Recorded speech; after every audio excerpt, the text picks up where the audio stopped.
ASMR Horror. Espero que disfrutes del siguiente creepypasta. ¿Cómo atraer a un vampiro? Una de las formas más utilizadas para atraer a un vampiro consistía en elegir un niño o una niña lo suficientemente jóvenes como para ser vírgenes y sentarlos sobre un caballo de color negro, preferiblemente casto, y que no hubiese tropezado nunca. Se llevaba al caballo al cementerio y se lo hacía pasar sobre las tumbas sospechosas de albergar a un no muerto. Si el animal se rehusaba a pasar sobre una de ellas, era una clara señal de que allí estaba enterrado un vampiro. Acto seguido, se sentaba a los niños sobre la lápida y luego se les llevaba a un lugar seguro. Cuando cayese la noche, el vampiro seguiría invariablemente el rastro odorífero dejado por los infantiles y de este modo caería en una trampa letal. Esta creencia era muy bien descrita en la novela de vampiros de Anne Rice, Entrevista con el vampiro. Algunos folcloristas sostienen que originalmente las lápidas no tenían el propósito de ilustrar sobre la vida pasada del difunto, sino que era un método para impedir que los vampiros se levantasen de sus tumbas.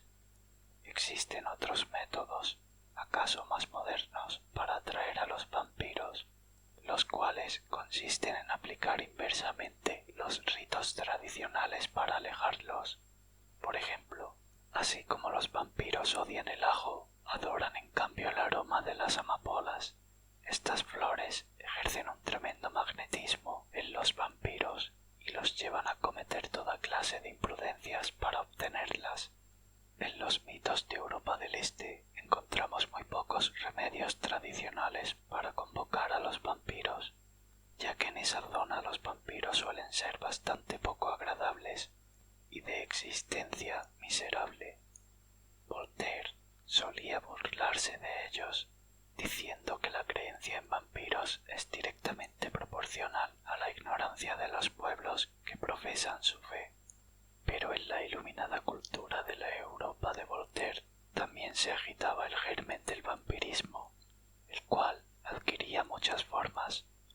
Las leyendas fueron ganando en sutilezas, en pequeñas contradicciones y desarreglos que aumentaron lentamente la creencia en los vampiros. Se empezó a considerar que los vampiros pueden ingresar en una habitación solo cuando la víctima los invitaba conscientemente o no. Veamos algunas formas en las que un vampiro podía presentarse en el lecho de una dama. No era necesaria la ausencia de objetos religiosos. Los vampiros no temen a ningún símbolo sagrado en presencia de personas frívolas.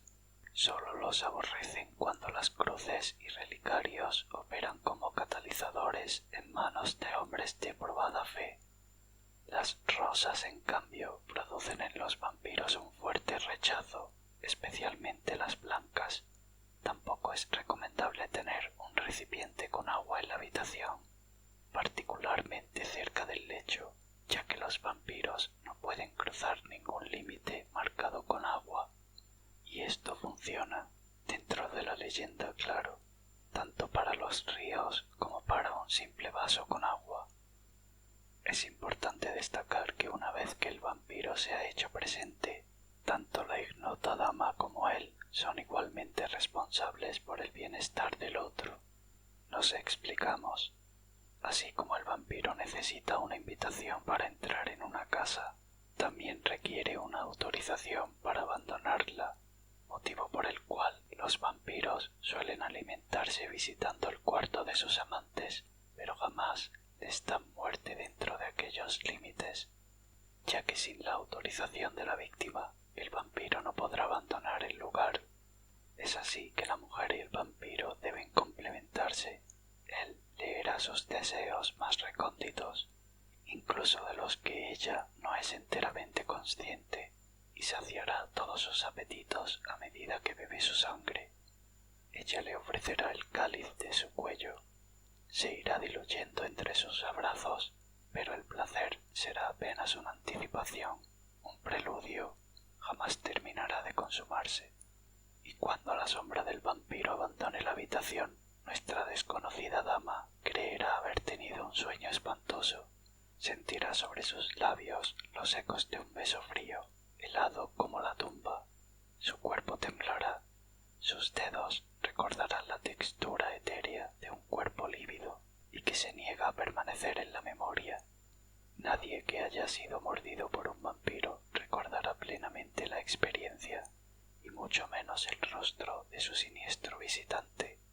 La noche será como una pesadilla agitándose en un rincón inaccesible de la mente. ¿Sucedió aquello? ¿Fue un sueño?, se preguntará razonablemente.